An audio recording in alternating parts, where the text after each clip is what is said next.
Hello friends, daily class में आप सभी का स्वागत है। और दोस्तों, आज का जो हमारा सेशन है वो है हिस्ट्री के टॉप 50 क्वेश्चनों का। तो आज जो है हम हिस्ट्री से टॉप 50 क्वेश्चनों का जो हम प्रैक्टिस करने वाले हैं, जो कि हमारे एग्जाम के लिए जो बहुत ही महत्वपूर्ण है। तो दोस्तों, अब जो है हमारा क्लास अपने टाइम टेबल के अनुसार चलेगा। तो आज का जो ये हमारा 6 बजे की क्लास है, इसके बाद जो हमारा नेक्स्ट क्लास होगा वो होगा कब? तो कल 9 बजे। और कल 9 बजे के बाद हमारा नेक्स्ट क्लास होगा 12 बजे। और फिर उसके बाद होगा 3 बजे। 3 बजे हम लोग क्या करेंगे?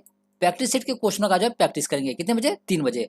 और दोस्तों, इस 3 बजे के बाद हमारा फिर नेक्स्ट क्लास होगा इसी टाइम पे कल 6 बजे।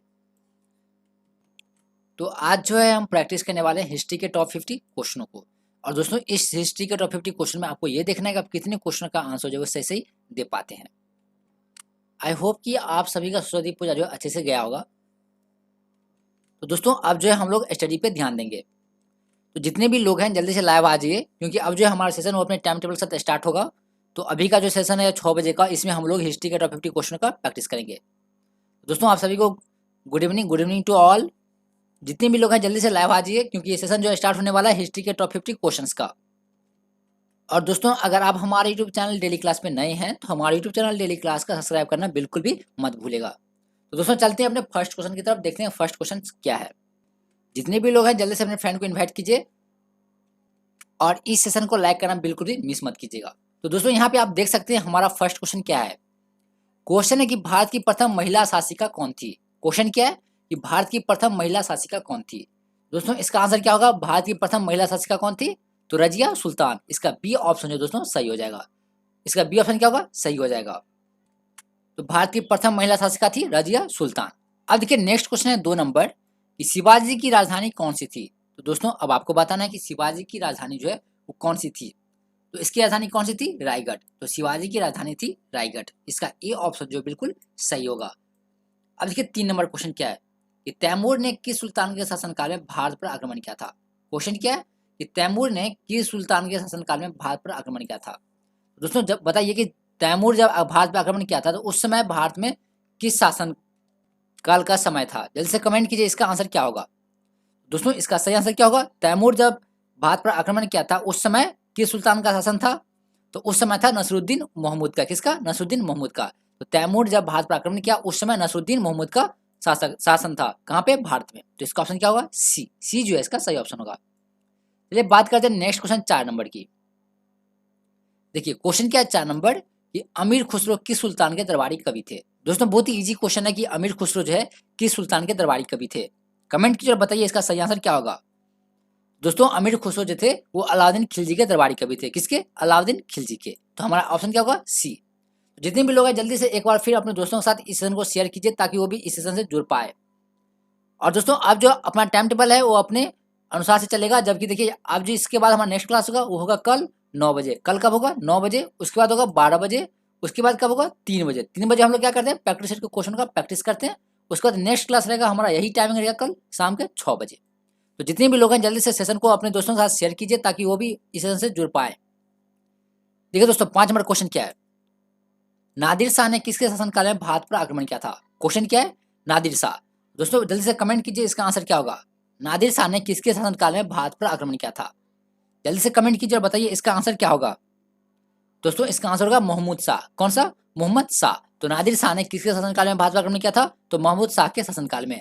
जबकि तैमूर लंग ने किसके शासनकाल में आक्रमण किया था भारत पर? तो नसरुद्दीन महमूद के शासनकाल में। लेकिन नादिर शाह जो है वो मोहम्मद शाह के शासनकाल में भारत पर आक्रमण किया था। तो इसका ऑप्शन क्या होगा? बी। दोस्तों, बी जो है इसका सही ऑप्शन होगा। अब देखिए 6 नंबर क्वेश्चन क्या है। प्रांतीय स्वायत्ता किस एक्ट के द्वारा स्थापित हुई थी। क्वेश्चन क्या है? प्रांतीय स्वायत्ता। जल्दी से कमेंट कीजिए, इसका आंसर क्या होगा। दोस्तों, प्रांतीय स्वायत्ता किस एक्ट के द्वारा स्थापित हुई थी। तो ये स्थापित हुई थी 1935 के एक्ट के द्वारा। किसके द्वारा? 1935 के एक्ट के द्वारा। तो इसका सही आंसर होगा ए। ये जो दोस्तों इसका सही आंसर होगा। अब देखिए 7 नंबर, थानेश्वर के बर्धन वंश का संस्थापक निम्नलिखित में से कौन सा था। क्वेश्चन क्या है? थानेश्वर के बर्धन वंश का संस्थापक जो है निम्नलिखित में से कौन सा था। जल्दी से कमेंट कीजिए, बताइए इसका सही आंसर क्या होगा। देखिए दोस्तों, क्वेश्चन है हमारा 7 नंबर और इसी तरह देखिए इसका आंसर क्या हो जाएगा 7 नंबर का। तो इसका आंसर हो जाएगा पुष्यभूति। कौन थे? पुष्यभूति। तो थानेश्वर के बर्धन वंश के संस्थापक कौन थे? पुष्यभूति। इसका ऑप्शन होगा सी। तो बर्धन वंश के संस्थापक थे पुष्यभूति। तो दोस्तों, सी जो है ऑप्शन इसका सही हो जाएगा।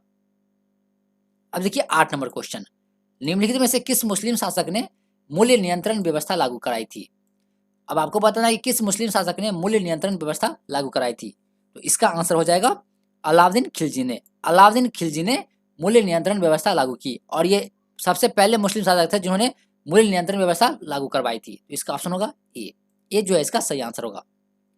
अब देखिए 9 नंबर क्वेश्चन, मुस्लिम लीग की स्थापना के समय भारत का वायसराय कौन था? क्वेश्चन क्या है? क्वेश्चन है कि मुस्लिम लीग की स्थापना के समय भारत का वायसराय कौन था? तो दोस्तों उस समय भारत का वायसराय कौन थे? तो लॉर्ड मिंटो द्वितीय। लॉर्ड मिंटो द्वितीय जो है मुस्लिम लीग की स्थापना के समय भारत का वायसराय था। इसका ऑप्शन क्या होगा? बी। बी जो है इसका सही ऑप्शन होगा। अब देखिए 10 नंबर क्वेश्चन, शिवाजी का उत्तराधिकारी कौन था? क्वेश्चन क्या है? शिवाजी का उत्तराधिकारी कौन था? दोस्तों शिवाजी के उत्तराधिकारी कौन थे? तो संभाजी। कौन थे? संभाजी। इसका ऑप्शन होगा सी। संभाजी जो थे वो शिवाजी के उत्तराधिकारी थे। इसका सही आंसर होगा सी। अब देखिए 11 नंबर क्वेश्चन क्या है कि निम्नलिखित में से किस योजना के अंतर्गत भारत का विभाजन किया गया? क्वेश्चन क्या है कि निम्नलिखित में से किस योजना के अंतर्गत जो है भारत का विभाजन किया गया? जल्दी से कमेंट कीजिए, बताइए इसका सही आंसर क्या होगा। दोस्तों इसका क्या होगा? माउंटबेटन योजना। कौन सी योजना के तहत भारत को विभाजन किया गया? तो माउंटबेटन योजना के तहत। इसका ऑप्शन क्या होगा? सी। दोस्तों अब जो है हम लोग क्या करेंगे, लूसेंट को भी प्रैक्टिस करेंगे, जिसमें लूसेंट के जो हम लोग क्या करेंगे, वन लाइनर क्वेश्चन का प्रैक्टिस करेंगे। किसका? वन लाइनर क्वेश्चन का। तो ये सेशन भी बहुत ज्यादा स्टार्ट होगा और इस सेशन का टाइमिंग रहेगा दोपहर के 12 बजे से। दोपहर के 12 बजे से जो है लूसेंट के टॉपिक का जो है सेशन रहेगा, जिसमें हम लोग लूसेंट से संबंधित टॉप 100 क्वेश्चनों का जो है प्रैक्टिस करेंगे और सारे क्वेश्चन जो होंगे वो वन लाइनर होंगे। तो हम लोग 12 बजे जो है लूसेंट के वन लाइनर क्वेश्चनों का प्रैक्टिस करेंगे। देखिए भारत का जो विभाजन है वो किसके द्वारा किया गया था? तो माउंटबेटन योजना के द्वारा। अब देखिए 12 नंबर क्वेश्चन क्या है, स्वतंत्रता प्राप्ति के समय भारतीय राष्ट्रीय कांग्रेस के अध्यक्ष कौन थे? क्वेश्चन है कि जब भारत स्वतंत्र हुआ था तो उसमें भारतीय राष्ट्रीय कांग्रेस के अध्यक्ष कौन थे? जल्दी से कमेंट कीजिए इसका सही आंसर क्या होगा। तो दोस्तों इसका आंसर हो जाएगा जेबी कृपलानी। जब भारत स्वतंत्र हुआ उस समय भारतीय राष्ट्रीय कांग्रेस के अध्यक्ष थे जेबी कृपलानी। और दोस्तों भारतीय राष्ट्रीय कांग्रेस की बात करें तो इसकी स्थापना किसने किया था? तो ए.ओ. ह्यूम ने। और इसकी स्थापना हुई थी 1885 में और इसके संस्थापक कौन थे? तो ए.ओ. ह्यूम। अब देखिए 13 नंबर क्वेश्चन क्या है, धार्मिक साहित्य में शिव का प्रारंभिक स्वरूप क्या है? धार्मिक साहित्य में शिव का प्रारंभिक स्वरूप जो है वो किस चीज का है? तो वो है पशुपति का। किसका? पशुपति का। इसका आंसर क्या हो जाएगा? सी। सी जो है इसका सही आंसर होगा। अब देखिए नेक्स्ट क्वेश्चन क्या है, रानी दुर्गावती का संबंध निम्नलिखित में से किसके राजघराने से है? क्वेश्चन है कि रानी दुर्गावती का संबंध जो है निम्नलिखित में से किसके राजघराने से संबंध है? तो इसका आंसर हो जाएगा छिंदवाड़ा। किससे? छिंदवाड़ा राजघराने से जो है संबंध है किनका? तो रानी दुर्गावती का। तो रानी दुर्गावती का संबंध है छिंदवाड़ा राजघराने से। इसका ऑप्शन क्या हो जाएगा? ए। ये जो है इसका सही ऑप्शन होगा। अब देखिए नेक्स्ट क्वेश्चन क्या है, क्वेश्चन नंबर 15 और क्वेश्चन ये है कि सरदार वल्लभ भाई पटेल के नेतृत्व में बारदोली आंदोलन कब हुआ था? तो अब आपको बताना है कि सरदार वल्लभ भाई पटेल के नेतृत्व में बारदोली आंदोलन जो है वो किस वर्ष हुआ था? दोस्तों बारदोली आंदोलन जो किस वर्ष हुआ था? तो ये हुआ था 1928 में। कब हुआ था? 1928 में। तो बारदोली आंदोलन जो है वो किसके नेतृत्व में हुआ था? तो सरदार वल्लभ भाई पटेल के नेतृत्व में। और कब हुआ था? तो 1928 में। अब देखिए नेक्स्ट क्वेश्चन क्या है 16 नंबर, भारतीय राष्ट्रीय कांग्रेस का अध्यक्ष निर्वाचित होने वाला प्रथम यूरोपीय कौन था? क्वेश्चन है कि भारतीय राष्ट्रीय कांग्रेस का अध्यक्ष निर्वाचित होने वाला प्रथम यूरोपीय कौन था? जल्दी से कमेंट कीजिए प्रथम यूरोपीय कौन था जिसे जो है राष्ट्रीय कांग्रेस का अध्यक्ष निर्वाचित किया गया था? तो प्रथम यूरोपीय कौन था? तो जॉर्ज यूले। कौन थे? George Yule. तो इसका सही आंसर होगा बी। बी जो दोस्तों इसका सही आंसर होगा। अब देखिए 17 नंबर, निम्नलिखित में से कौन भारतीय राष्ट्रीय कांग्रेस के प्रथम मुस्लिम अध्यक्ष थे? तो अब आपको बताना है कि भारतीय राष्ट्रीय कांग्रेस के प्रथम मुस्लिम अध्यक्ष कौन थे? प्रथम मुस्लिम अध्यक्ष कौन थे? बदरुद्दीन तैयबजी। कौन थे? बदरुद्दीन तैयबजी। तो इसका ऑप्शन होगा सी। निम्नलिखित में से कौन भारतीय राष्ट्रीय कांग्रेस के प्रथम मुस्लिम अध्यक्ष थे? तो बदरुद्दीन तैयबजी। इसका सही आंसर होगा सी। सी जो दोस्तों इसका सही आंसर होगा। देखिए बात करते हैं 18 नंबर क्वेश्चन की और क्वेश्चन है कि 1857 का वुड डिस्पैच निम्नलिखित में से किससे संबंधित है? क्वेश्चन क्या है? Wood dispatch. बताइए 1854 का वुड डिस्पैच जो है निम्नलिखित में से किससे संबंधित है? कमेंट कीजिए, बताइए इसका सही आंसर क्या होगा। तो दोस्तों इसका सही आंसर क्या होगा? शिक्षा से। किससे? शिक्षा से। तो 1854 का वुड डिस्पैच निम्नलिखित में से किससे संबंधित था? तो शिक्षा से। इसका सही ऑप्शन होगा सी। सी जो इसका सही ऑप्शन होगा। अब देखिए 19 नंबर, बौद्ध धर्म के महायान संप्रदाय का संस्थापक नागार्जुन निम्नलिखित में से किस शासक का समकालीन था? क्वेश्चन क्या है कि बौद्ध धर्म के महायान संप्रदाय का संस्थापक नागार्जुन जो थे वो निम्नलिखित में से किस शासक के समकालीन थे। तो आपको बताना कि नागार्जुन जो थे वो किस शासक के समकालीन थे। तो दोस्तों ये किसके समकालीन थे, तो कनिष्क के। किसके, कनिष्क के। तो नागार्जुन जो थे वो कनिष्क के समकालीन थे। इसका सही ऑप्शन होगा सी। अब देखिए 20 नंबर, निम्नलिखित में से किस गवर्नर जनरल पर ब्रिटिश संसद द्वारा महाभियोग चलाया गया। क्वेश्चन है कि निम्नलिखित में से किस गवर्नर जनरल पर ब्रिटिश संसद द्वारा महाभियोग चलाया गया था। तो किसके प्रति चलाया गया था ये, तो दोस्तों ये चलाया गया था वारेन हेस्टिंग के प्रति। किसके प्रति, वारेन हेस्टिंग के प्रति। तो इसका सही आंसर होगा ए, ये जो है इसका सही आंसर होगा। अब देखिए 21 नंबर क्वेश्चन क्या है, सिखों को एक सैनिक एवं लड़ाकू समुदाय में परिवर्तित करने का श्रेय किसे जाता है। क्वेश्चन है कि सिखों को एक सैनिक एवं लड़ाकू समुदाय में परिवर्तित करने का श्रेय जो है वो किसे दिया जाता है। तो दोस्तों इसका श्रेय जो है किसे दिया जाता है, तो इसका श्रेय दिया जाता है गुरु हरगोविंद को। किसे, गुरु हरगोविंद को। तो क्वेश्चन था हमारा कि सिखों का एक सैनिक एवं लड़ाकू समुदाय में परिवर्तित करने का श्रेय दिया जाता है गुरु हरगोविंद को। इसका ऑप्शन क्या होगा, ए। ए जो है इसका सही ऑप्शन होगा। अब देखिए क्वेश्चन है 22 नंबर, कि निम्नलिखित में से किसने उपनिषदों की फारसी में अनुवाद करवाया। क्वेश्चन क्या है कि निम्नलिखित में से किसने उपनिषदों को फारसी में अनुवाद करवाया था। तो दोस्तों किसने फारसी में अनुवाद करवाया था, तो दारा सिको ने। किसने, दारा सिको ने। इसका सही ऑप्शन होगा सी। और दोस्तों अगर आपने अभी तक इस सेशन को लाइक नहीं किया तो प्लीज इस सेशन को लाइक करके अपने दोस्तों के साथ जरूर शेयर कीजिएगा। और अगर आप हमारे यूट्यूब चैनल पर नए हैं तो हमारे यूट्यूब चैनल डेली क्लास को सब्सक्राइब करना बिल्कुल भी मिस मत कीजिएगा। और दोस्तों इस सेशन के बाद हमारा नेक्स्ट क्लास होगा कब, तो कल सुबह 9 बजे। कल सुबह कब होगा, 9 बजे। इसके बाद होगा कब, तो 12 बजे। और नेक्स्ट टाइमिंग होगा हमारा 3 बजे। 3 बजे हम लोग जो है बिहार पुलिस कांस्टेबल के प्रैक्टिस सेट का प्रैक्टिस करते हैं। तो हम लोगों ने अभी तक कुल 4 प्रैक्टिस सेट जो है कवर कर लिया है और कल हम लोग प्रैक्टिस सेट 5 को जो है कवर करने वाले हैं। तो दोस्तों कल 3 बजे क्लास देखना आप लोग बिल्कुल भी मिस मत कीजिएगा। आज के नेक्स्ट क्वेश्चन क्या है, चित्तौड़ का कीर्ति स्तंभ किसके द्वारा निर्मित कराया गया। क्वेश्चन क्या है कि चित्तौड़ का कीर्ति स्तंभ, तो बताइए चित्तौड़ में जो कीर्ति स्तंभ है वो किसके द्वारा निर्माण करवाया गया था। तो दोस्तों कीर्ति स्तंभ का निर्माण किसने करवाया था, तो आप सभी को पता है कि कीर्ति स्तंभ का निर्माण करवाया था राणा कुंभा ने। किसने, राणा कुंभा ने। इसका ऑप्शन होगा ए। ये जो है इसका सही ऑप्शन होगा।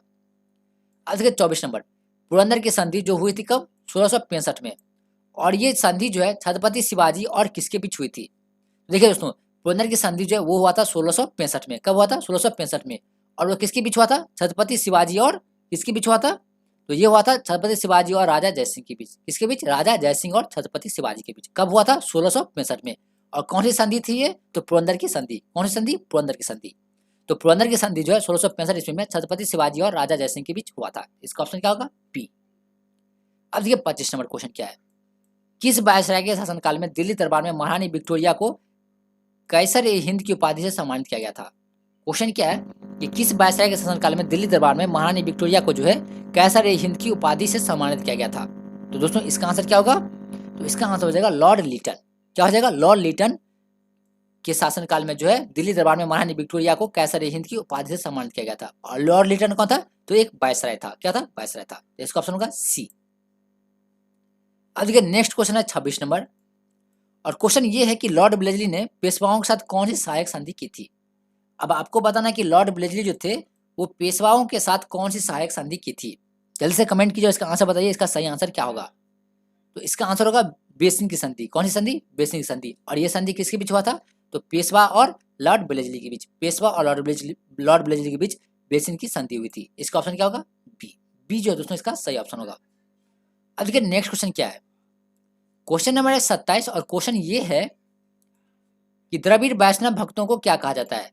क्वेश्चन क्या है कि द्रविड़ वैष्णव भक्तों को क्या कहा जाता है।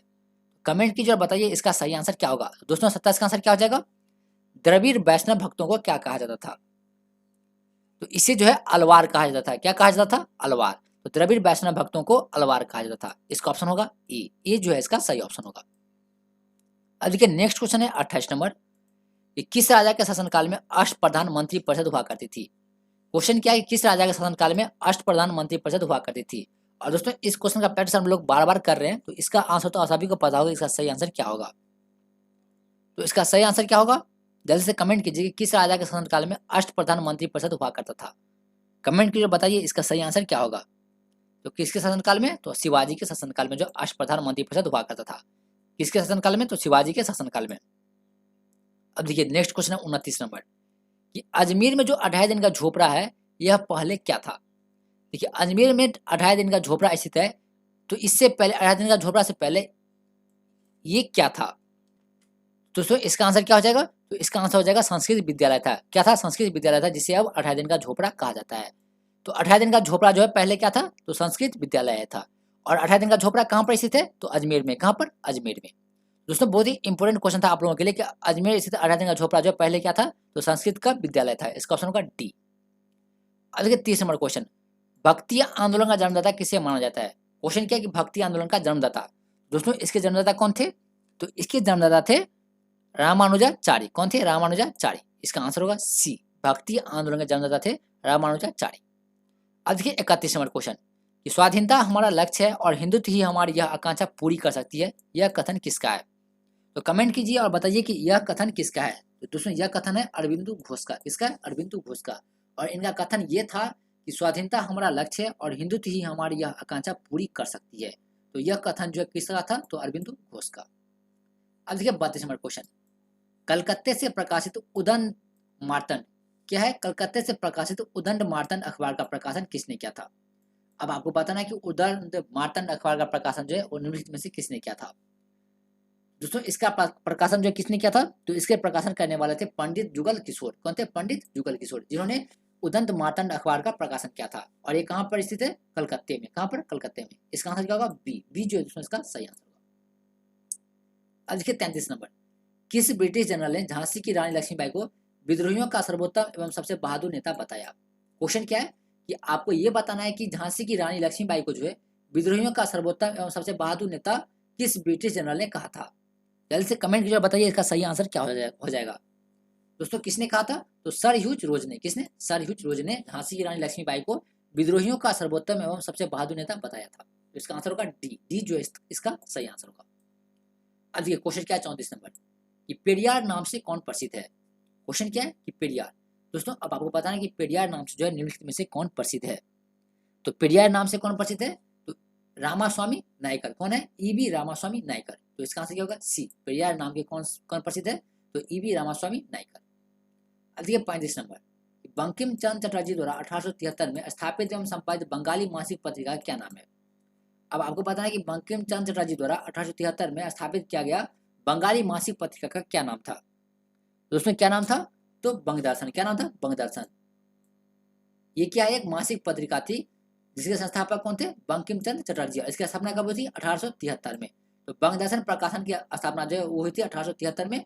और इसके संस्थापक कौन थे? बंकिम चंद्र चटर्जी। तो इसका ऑप्शन होगा सी। अब देखिए 36 नंबर, बाल गंगाधर तिलक को फादर ऑफ इंडियन अनरेस्ट किसने कहा था? अब आपको बताना कि बाल गंगाधर तिलक को जो है फादर ऑफ इंडियन अनरेस्ट किसने कहा था? तो दोस्तों किसने कहा था? तो वैलेंटाइन चिरोल ने। किसने? वैलेंटाइन चिरोल ने। तो बाल गंगाधर तिलक को फादर ऑफ इंडियन अनरेस्ट किसने कहा था? तो वैलेंटाइन चिरोल ने। इसका ऑप्शन हो जाएगा ए। ए जो है इसका सही ऑप्शन होगा। देखिए अब नेक्स्ट क्वेश्चन है 37 नंबर, कि कौन क्रांतिकारी आतंकवादी अपने जीवन के अंत में रामकृष्ण मिशन का स्वामी बन गया? क्वेश्चन क्या है कि कौन क्रांतिकारी आतंकवादी अपने जीवन के अंत में रामकृष्ण मिशन का स्वामी बन गया? तो कमेंट कीजिए इसका आंसर क्या होगा। तो दोस्तों इसका आंसर क्या होगा? तो जतींद्रनाथ चट्टोपाध्याय। जतींद्रनाथ चट्टोपाध्याय कौन थे? क्रांतिकारी आतंकवादी थे। अपने जीवन के अंत में जो इन्होंने रामकृष्ण मिशन का स्वामी बना था। तो इसका सही आंसर क्या होगा? डी। अब देखिए 38 नंबर क्वेश्चन, निष्क्रिय विरोध के सिद्धांत का जनक कौन है? क्वेश्चन क्या है? निष्क्रिय विरोध के सिद्धांत का जनक कौन है? तो कमेंट कीजिए इसके जनक कौन है। तो दोस्तों इसके जनक है अरविंद घोष। कौन है? अरविंद घोष। तो निष्क्रिय विरोध के सिद्धांत का जनक है अरविंद घोष। इसका ऑप्शन होगा बी। और अगर आपने अभी तक हमारे इस सेशन को लाइक नहीं किया तो प्लीज इस सेशन को लाइक करके अपने दोस्तों के साथ जरूर शेयर कीजिएगा। अब देखिए नेक्स्ट क्वेश्चन क्या है 39 नंबर। 39 नंबर क्वेश्चन हमारा ये है, थोड़ा सा मैक्सिमाइज कर लेते हैं। देखिए क्वेश्चन है कि अमृत बाजार पत्रिका की स्थापना किसने की थी? क्वेश्चन है कि अमृत बाजार क्या है? पत्रिका है। तो इसकी स्थापना किसने की थी? तो इसके संस्थापक कौन थे? तो इसके संस्थापक थे शिशिर कुमार घोष। शिशिर कुमार घोष ने अमृत बाजार पत्रिका की स्थापना की थी। तो इसका ऑप्शन क्या होगा? ए। अब देखिए 40 नंबर, तमिल पत्रिका कुंडी अरासु के संस्थापक कौन थे? अब देखिए कुंडी अरासु क्या है? एक तमिल पत्रिका है। और आपको बताना है कि तमिल पत्रिका कुंडी अरासु का संस्थापक कौन था? तो दोस्तों इसके संस्थापक कौन थे? तो इसके संस्थापक थे ईबी रामास्वामी। कौन थे? ईबी रामास्वामी। इसका सही ऑप्शन क्या होगा? डी। डी जो है इसका सही ऑप्शन होगा। अब देखिए नेक्स्ट क्वेश्चन क्या है 41 नंबर, और क्वेश्चन ये है कि ब्रिटिश सरकार द्वारा मानव बलि बंद किए जाने के प्रयासों के कारण किस जनजाति ने विद्रोह किया था। अब आपको बताना है कि ब्रिटिश सरकार द्वारा मानव बलि बंद किए जाने के प्रयासों के कारण किस जनजाति ने विद्रोह किया था। तो कमेंट कीजिए इसका सही आंसर क्या होगा। दोस्तों इसका आंसर क्या होगा, खोर जनजाति ने। तो मानव बलि का विरोध करने वाले कौन थे, तो खोर जनजाति। इसका आंसर क्या होगा, बी। बी जो है इसका सही आंसर होगा। अब देखिए 42 नंबर, ओराव विद्रोह का नेता कौन था। क्वेश्चन क्या है, ओराव विद्रोह। दोस्तों ओराव विद्रोह का नेता कौन था, तो इसका आंसर क्या होगा, ओराव विद्रोह का नेता थे जतरा भगत। कौन थे, जतरा भगत। इसका ऑप्शन क्या होगा, ए। ए जो है इसका सही ऑप्शन होगा। अब देखिए 43 नंबर, बंबई में all India trade union Congress की स्थापना कब हुई थी। अब आपको बताना है कि all India trade union Congress, इसकी स्थापना जो है कब हुई थी। और दोस्तों इसकी स्थापना कहाँ पे हुई थी, बंबई में। तो बताइए बंबई में all India trade union Congress की स्थापना जो है वो किस वर्ष हुई थी। तो इसकी स्थापना हुई थी कितनी, कब हुई थी, तो 1925 में। 1925 में all India trade union Congress का स्थापना हुआ था, और इसका स्थापना हुआ था बंबई में। अब देखिए 44 नंबर क्वेश्चन क्या है, किस काल में भारत में मजदूर आंदोलन पर कम्युनिस्ट विचारधारा का प्रभाव पड़ा। क्वेश्चन क्या है, किस काल में भारत में मजदूर आंदोलन पर कम्युनिस्ट विचारधारा का प्रभाव पड़ा। तो इसका सही ऑप्शन क्या होगा, तो इसका सही ऑप्शन होगा 1924 से 34 के बीच। 1924 से 34 के बीच जो है भारत में मजदूर आंदोलन पर कम्युनिस्ट विचारधारा का प्रभाव पड़ा था। अब देखिए 45 नंबर, उपनिषद जिन्हें वेदांतों के नाम से जाना जाता है, इसकी संख्या कितनी है। आपको बताना है कि वेदांतों की संख्या जो है कितनी है, जिसे हम क्या कहते हैं, उपनिषद कहते हैं। तो कमेंट कीजिए उपनिषद की संख्या जो है कितनी है। तो उपनिषद की संख्या है 108। कितनी है, 108। तो जिन्हें जो क्या उपनिषद को क्या कहता है, वेदांत कहा जाता है। उपनिषद को क्या कहा जाता है, वेदांत। तो वेदांत की संख्या कितनी है, 108। अब देखिए 46 नंबर क्वेश्चन, मौर्य वंश का अंतिम शासक कौन था। दोस्तों जल्दी से कमेंट कीजिए और बताइए कि मौर्य वंश का अंतिम शासक कौन था।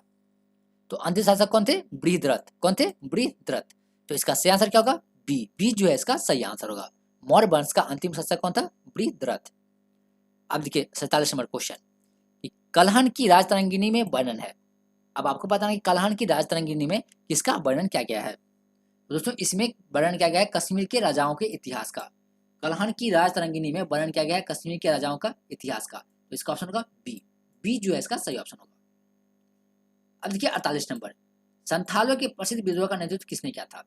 क्वेश्चन क्या है, संथालों की प्रसिद्ध विद्रोह का नेतृत्व जो है वो निम्नलिखित में से किसने किया था। तो इसके नेतृत्व किसने किए थे, तो सिद्धू एवं कान्हू ने। किसने, सिद्धू एवं कान्हू ने संथालों के प्रसिद्ध विद्रोह का नेतृत्व किया था। इसका ऑप्शन होगा सी। तो दोस्तों इसका ऑप्शन क्या होगा, सी। अब देखिए 49 नंबर, ऋग्वेद में सूक्त की संख्या कितनी है। अब आपको बताना है कि वेद जो है कितने, 4 है, जिसमें से एक वेद है ऋग्वेद। तो आपको पता है कि ऋग्वेद में सूक्तों की संख्या कितनी है। तो ऋग्वेद में सूक्तों की संख्या है 1028। कितने सूक्त है, 1028 है। किस वेद में, तो ऋग्वेद में। इसका ऑप्शन क्या होगा, डी। अब देखिए लास्ट क्वेश्चन क्या है, महात्मा गांधी द्वारा कांग्रेस के पद अध्यक्ष पद का दायित्व कब ग्रहण किया था। आपको यह बताना है कि महात्मा गांधी ने कांग्रेस का अध्यक्ष पद कब ग्रहण किया था। जल्दी से कमेंट कीजिए इसका आंसर क्या होगा। तो 1924 में। कब क्या था, 1924 में। तो दोस्तों आज के लिए बस इतना ही। आई होप कि आपको ये वीडियो अच्छा लगा होगा, तो अपने दोस्तों के साथ जरूर शेयर कीजिएगा। और अब जो हमारा नेक्स्ट क्लास है वो कब होगा, तो कल 9 बजे। और इसके बाद नेक्स्ट क्लास होगा 12 बजे। और उसके बाद 3 बजे। 3 बजे हम लोग क्या करते हैं, बिहार पुलिस कांस्टेबल का प्रैक्टिस सेट का प्रैक्टिस करते हैं। उसके बाद नेक्स्ट क्लास होगा हमारा इसी टाइम पे 6 बजे, शाम के 6 बजे।